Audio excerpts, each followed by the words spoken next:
Voilà, bonjour à tous. Et donc, nous nous retrouvons pour cette deuxième vidéo concernant le salut. De quoi avons-nous besoin d'être sauvés? De quoi Jésus veut nous sauver? Cette fois-ci, nous allons parler de la maladie et de la souffrance. Dans Ésaïe 53, nous avions déjà vu ce verset. Il a pris nos infirmités, question de Jésus, il s'est chargé de nos maladies. Donc, dans l'évangile de Luc, nous avons parlé la dernière fois d'être sauvé de la perdition. Nous invitons, si vous avez une Bible, si vous n'en avez pas, contactez-nous, on peut essayer de vous en envoyer une, de vous en procurer une. Il est question de trois choses qui étaient perdues et qui furent toutes retrouvées.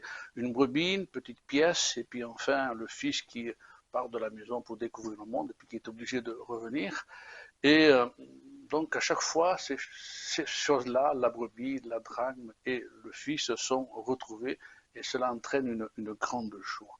Donc cela montre que Christ est notre espérance, l'espérance de son salut. Mais si notre espérance nous permet de nous tourner vers le ciel, notre espérance en Christ ne concerne pas simplement cette attente du ciel seulement, ni notre éternité. Nous vivons notre quotidien sur cette terre et nous allons voir que notre espérance est aussi le secours de Dieu dans notre vie, dans notre quotidien. La parole de Dieu nous enseigne qu'à la création, Dieu avait créé l'homme parfait et appelé à vivre éternellement, sans connaître les vicissitudes de ce que nous connaissons malheureusement. Il y a les accidents, il y a la maladie, il y a le vieillissement, il y a la mort, qui peuvent apporter autant de pourquoi. Combien de personnes peuvent se poser cette question. Mais nous voyons que ces choses sont venues très rapidement, après qu'Adam et Ève eurent péché volontairement, et qu'ils furent chassés du jardin d'Éden. Et aujourd'hui, il y a un constat que nous pouvons faire, on l'a fait au travers de chaque génération, le monde n'est pas un paradis. Le monde n'est pas vraiment un paradis. Et nous voyons qu'à cause de ce péché, donc, que nous avons hérité, notre corps, le corps humain, est assujetti à la loi du péché et il subit toutes ces choses. Et l'homme a essayé de lutter contre tout cela, mais force est de constater que ni la médecine, ni la science, avec tous les progrès qui ont été faits, ne peuvent remédier à la souffrance et à la maladie qui a une part importante dans la vie de l'être humain.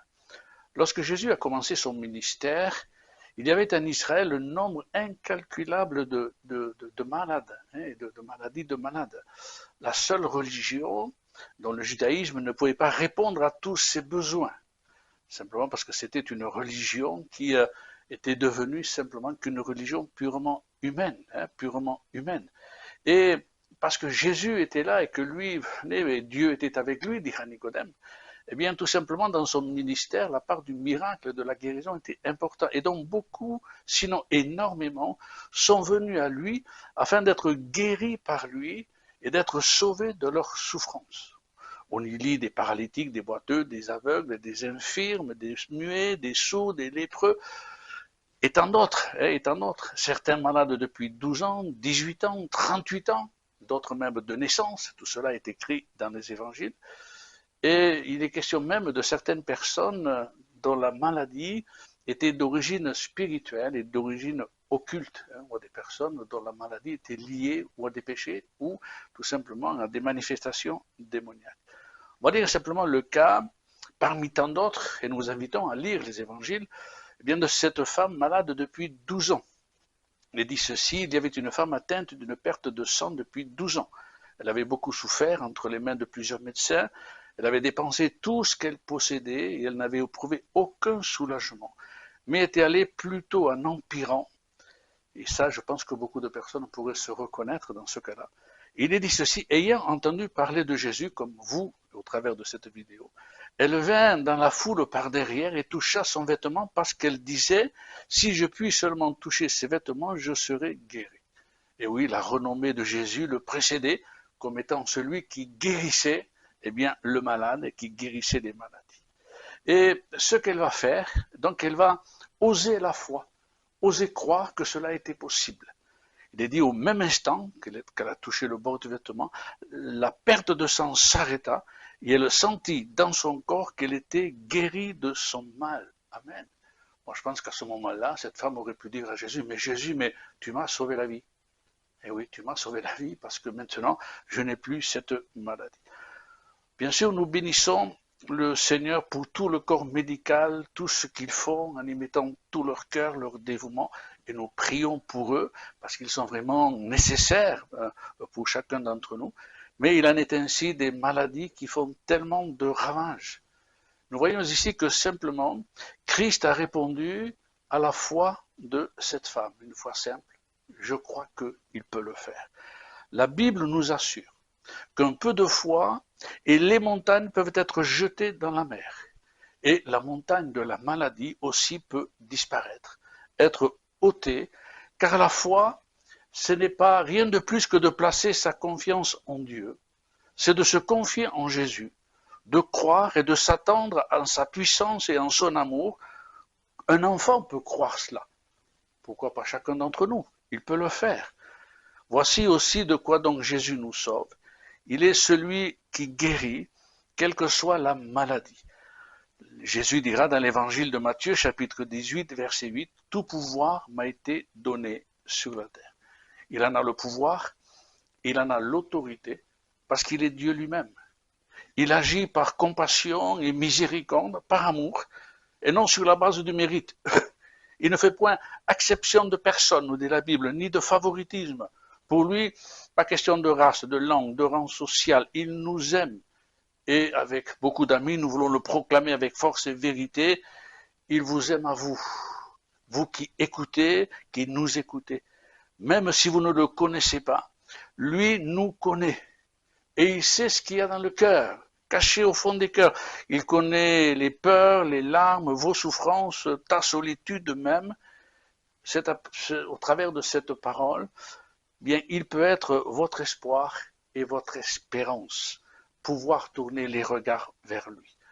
La maladie est donc une conséquence de la désobéissance de l'homme en Adam, dont nous portons son héritage, mais la Bible nous dit que Christ est venu pour vaincre le mal, pour vaincre le péché, vaincre le diable, vaincre la mort, vaincre la maladie. Et à la croix de Golgotha, c'est là qu'il a été vainqueur de toutes ces choses. Et c'est là qu'il a livré en spectacle toutes ses autorités, toutes ses dominations, et il a triomphé d'elles. Le prophète Ésaïe aura cette vision, nous avons cité quelques versets dans Ésaïe 53, il dira ceci, ce sont nos souffrances qu'il a portées, dont les vôtres, les nôtres, et de nos douleurs qu'il s'est chargé, les nôtres. Et nous l'avons considéré comme puni, frappé de Dieu, humilié, ça c'est les hommes. Mais il était blessé pour nos péchés, brisé pour nos iniquités, le châtiment qui nous donne la paix est tombé sur lui, et c'est par ses meurtrissures que nous sommes guéris. Cet après-midi, ce soir, à l'instant où vous écoutez, eh bien, faites de Jésus votre espoir et votre espérance. Il est venu nous sauver de la souffrance, de la maladie, qu'elle soit physique, mentale, psychologique, qu'elle soit en relation même avec les forces occultes. Bien simplement, levez vos yeux vers lui, ouvrez-lui votre cœur et demandez-lui simplement de vous guérir, de venir à votre secours. Son salut est pour vous aujourd'hui. Dans Malachie, le prophète, chapitre 4, verset 2, il est dit, mais pour vous qui craignez son nom, c'est-à-dire qui considérez, qui respectez, qui aimez le nom de Jésus, se lèvera le soleil de justice, c'est-à-dire Jésus, et la guérison sera sous ses ailes. Alléluia. Donc, dès à présent, vous pouvez faire de là où vous êtes simplement cette prière, eh bien, toute simple. Seigneur Jésus, viens me guérir.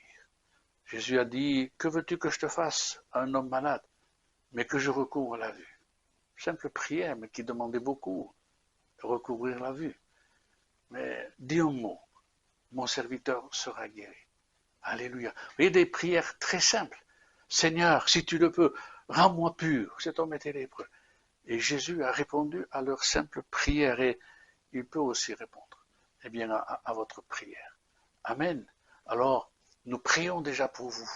Vous tous qui êtes là, nous ne vous connaissons pas, nous ne savons pas qui vous êtes, mais le Maître sait toutes choses et nous prions pour qu'au travers de cette vidéo, la foi simple puisse naître dans votre cœur. Et au travers de cette foi, Seigneur, bénis-les, guéris-les, révèle-toi dans leur cœur. Que Dieu vous bénisse et bientôt.